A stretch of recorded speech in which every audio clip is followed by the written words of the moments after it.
private letters, they're kind of like our emails, so that everybody along the way reads them before they get to where they're going, and then everybody reads the responses on the way back, so everybody knows what everybody is arguing. And he corresponded with a lot of really interesting people. St. Jerome, who was the one who first translated the Greek New Testament and the Hebrew Old Testament into a Latin Vulgate, which became the text that the Roman Church used. Of course, I should mention that the Jewish text, the Old Testament, we call it, that's just their book, right? Because they didn't have a New Testament. But the Old Testament was in Hebrew, of course, originally, but it was translated by the 70, and so became known as the Septuagint, even though they argue there were really 72 translators instead of just 70. But in any case, the Greek version of the Old Testament was available, and that's actually kind of interesting because when Paul quotes the Old Testament, he always quotes the Greek Old Testament instead of the Hebrew, which he would have spoken Hebrew though, but he was more familiar with the Christian, the Greek one. And in fact, the main difference between Paul and the so-called Pillars of Jerusalem, which would have been Peter and James and Titus and others there, there were multiple conflicts of interest, but the main one was that Paul dedicated his preaching to Gentiles, non-Jews, right?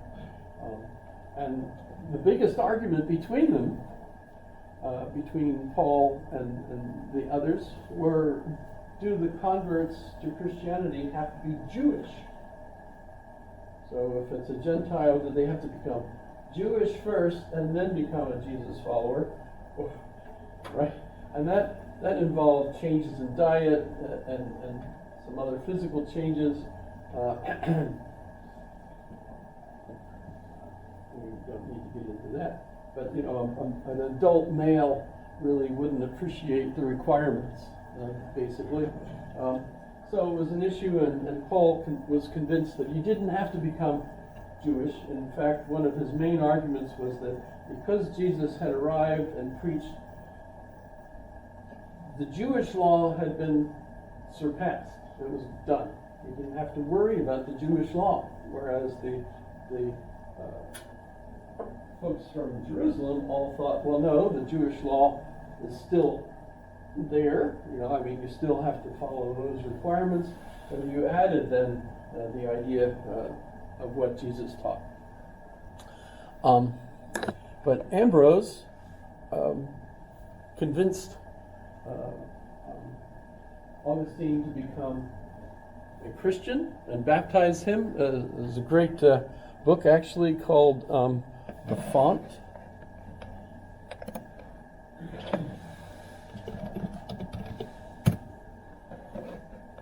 Da Font? No. Let's add more stuff here. I misspelled it.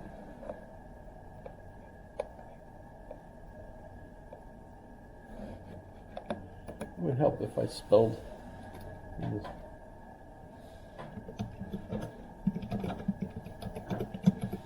If you're getting the correct. Okay, The Font of Life. So, a terrific book by Gary Wills, who is a great author. Writes about lots of things.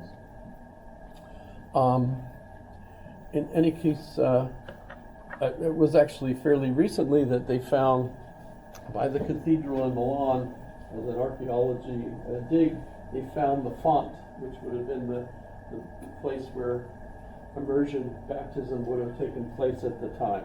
So it was recent, within the last 15 years, I guess, that they uncovered where Augustine would have been baptized. And by the way, you can also find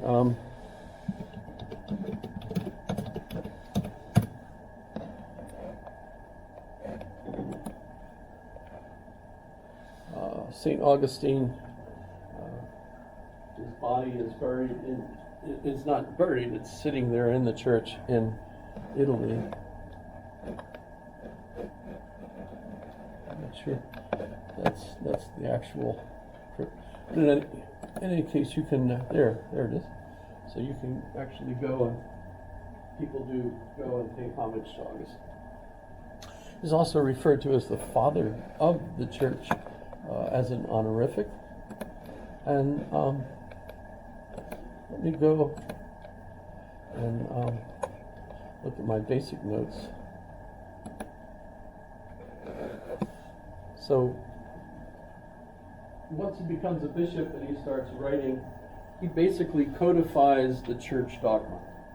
I mean, it's already set pretty well by the Council of Nicaea, but the real requirement then is for someone to interpret how it all works. And what he's trying to do is merge the scripture, which you have to accept, the books at least that the Nicene Council says you ought to believe, right, with what really people believed was the science of the day. And remember, at this point, Plato is really the dominant science of the day. And so basically the idea of the invisible world and the visible world, being interconnected, maybe is the Neoplatonist thought in some physical way, maybe through things like mathematics, the nature of, remember, the golden mean is an interesting suggestion, right? That when you have that kind of connection between the ideal world, which really would also be heaven, right? So what we talk about is heaven, the eternal. If you talk about the eternal, you're talking about the ideas which are unchanging, and this is finite. Everything that happens, on the physical world is finite, right? Mortal. We're mortal here. These bodies are a pain in the, whatever you want to call them, and the soul is the really important part of us, and that soul really is connected to the ideal world. So when you merge Platonism or Neoplatonism with the Christian scripture, you get issues like, for example, the fall. Okay, what is the fall? Remember, everybody starts off Adam and Eve. Well, it might have been Adam and Lilith. How many folks are familiar with Lilith? That's cool. In any case, Lilith was she didn't behave, basically. So Eve gets, the new. In any case, don't eat of the fruit of this tree, right? Or you'll have the knowledge of good and evil, and then you will die, right? So it's pretty, we don't even know what that is. My favorite interpretation of this, by the way, is an American archaeologist found it, and that his name is Twain, and it's Eve's Diary.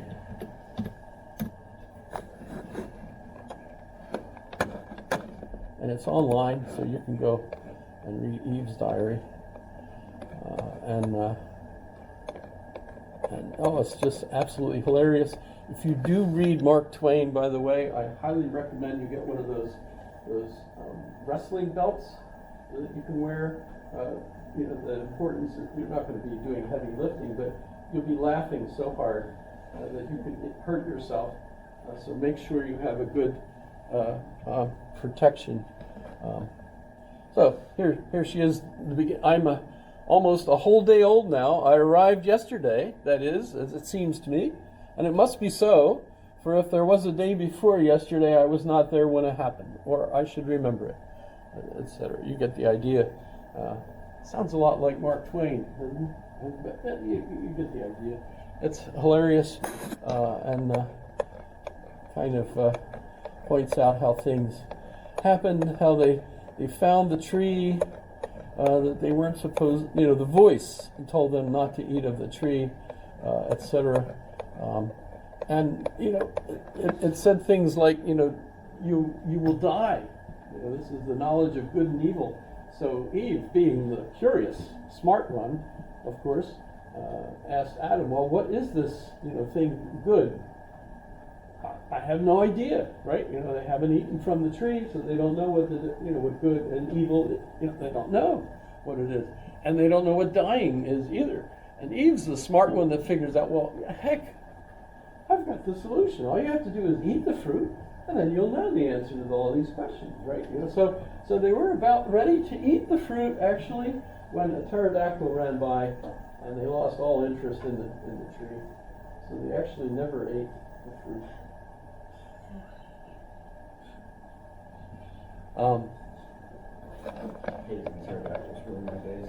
It's just, at the time of Mark Twain, a pterodactyl would have been a relatively new idea.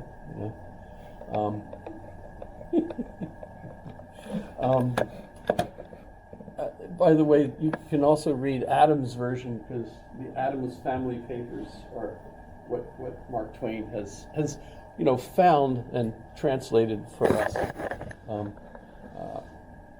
Pache Joseph Smith, I guess, for the idea that you could find new texts and translate them, etc. In that case, you would have more than one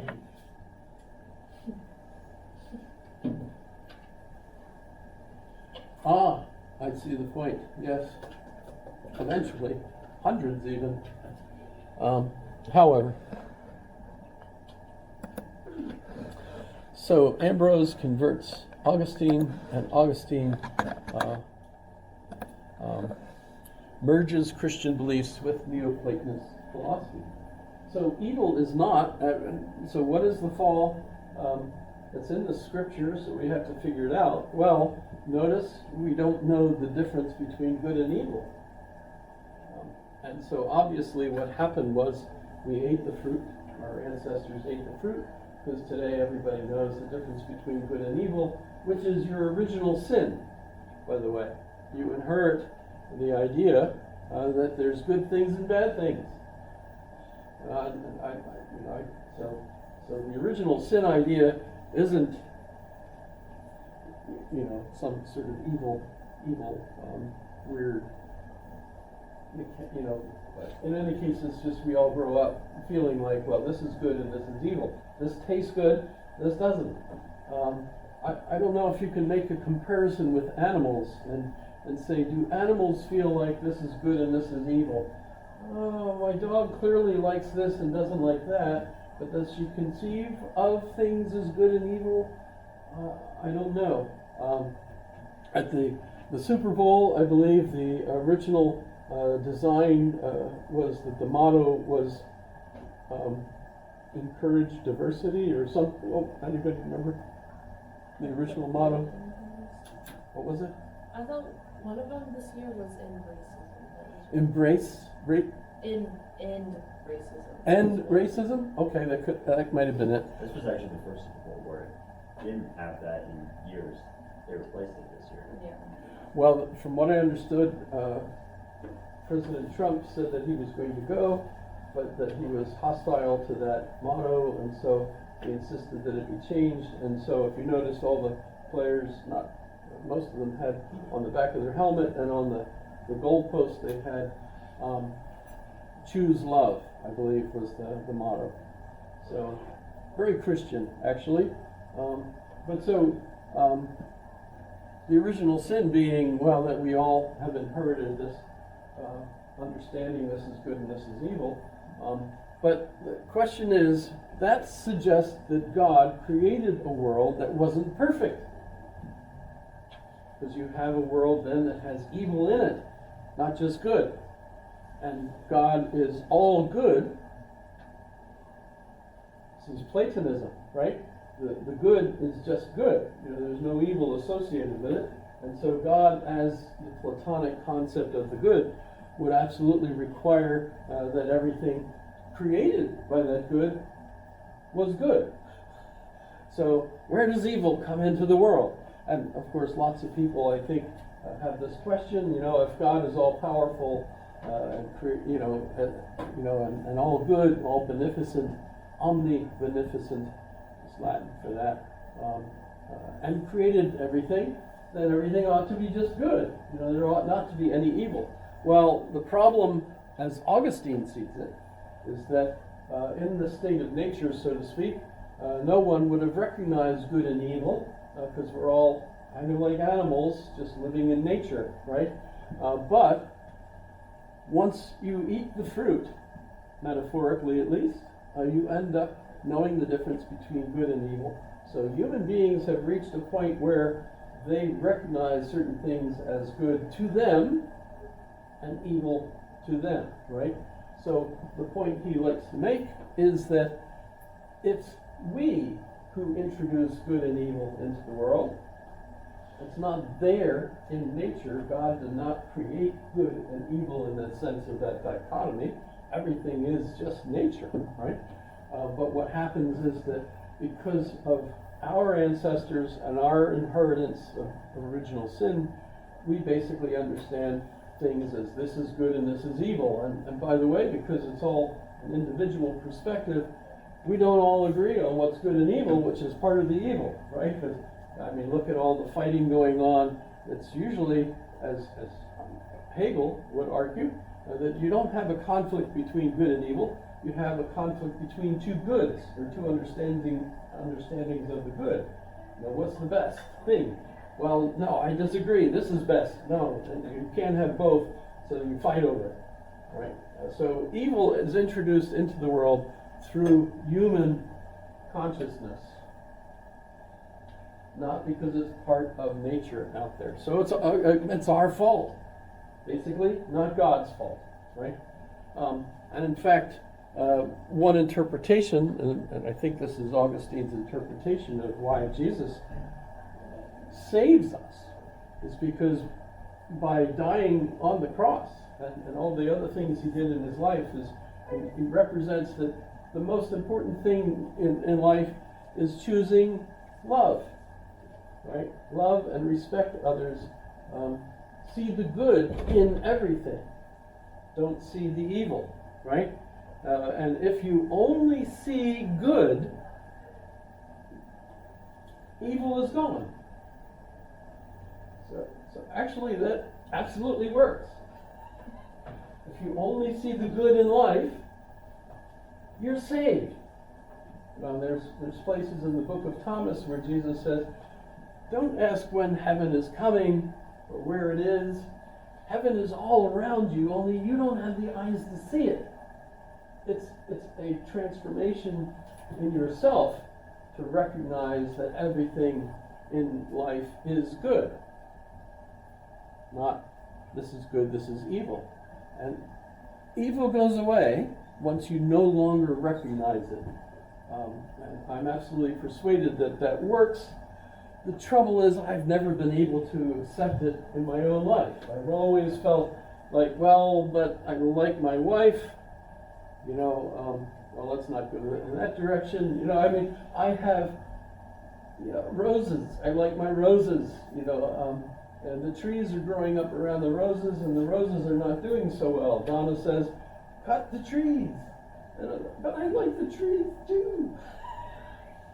So it's a dilemma, I have to decide trees or roses, what to go with. So I'm addicted to the idea that there's things I like and there's things I don't. It might seem oversimplified, but I think that's basically what Augustine argues, is that evil is not. It doesn't actually physically exist someplace. Even illness and things of that sort, we can think of, well, that's a lack of it's lack of health, but it doesn't really mean that it exists. That's obviously a word game to play like that. This will continue on and be a problem. One of my favorite examples is Voltaire. Voltaire will argue against a contemporary like Leibniz, who believed that it's the best of all possible worlds, because God made it and God is all good, so God wouldn't have made an inferior quality world. This is all. So it must be the best of all possible worlds. And Voltaire thought that that was absolutely ridiculous. You know, there's an earthquake in Spain that kills lots of people, there's plagues, and there's shipwrecks, and you know, so he sees all these physical illnesses and things that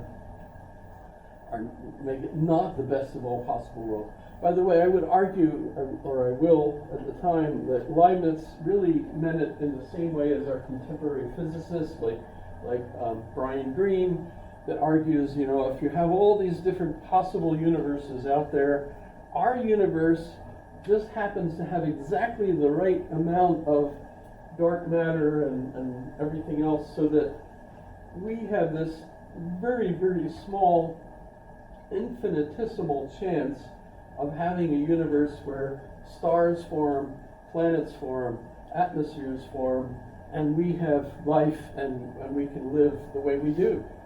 So in that sense of all the possible universes that are out there, we're living in the best of all possible universes, you know, and I think that's what Leibniz was arguing, and Voltaire is just ignoring, you know, whether he misunderstood it or he just didn't care for it. And plus he had a great play, you know, Candide, that was a very successful play.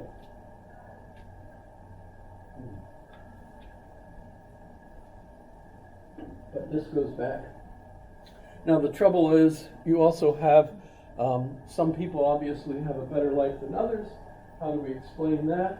Remember, Plato argued that you're born already with your personality, you know, all set. And some people are going to be, you know, eventually become wise. Some people are going to be military-like, you know, spirited folks, and others are going to be just always attracted to the physical world. I just realized you're not using your crutches anymore. That's great. Yay for you. Yes. But you get the idea. You know, it seems, you know, in Plato's view, that everybody's kind of fixed who they're going to be. And Augustine gives us the idea that grace is what God gives us. And so it's how much grace you get. That's kind of helpful, isn't it? You know, how much grace did you get? You know, I don't know. But it is interesting that in the more ancient world, you had the three graces. And in fact, if you look, most artists have to do a version of the three graces. That's just kind of, you know, even contemporaries do the three graces. The three graces are famously all the things you need in order to have a perfect household. You know, so the women that have all three graces are the ones that have a wonderful house, and they're often depicted, you know, like this dancing. But when you get to the Christian era, you have Mary full of grace, and so you end up with the Madonna, basically. So it's just one. Right? It's just interesting.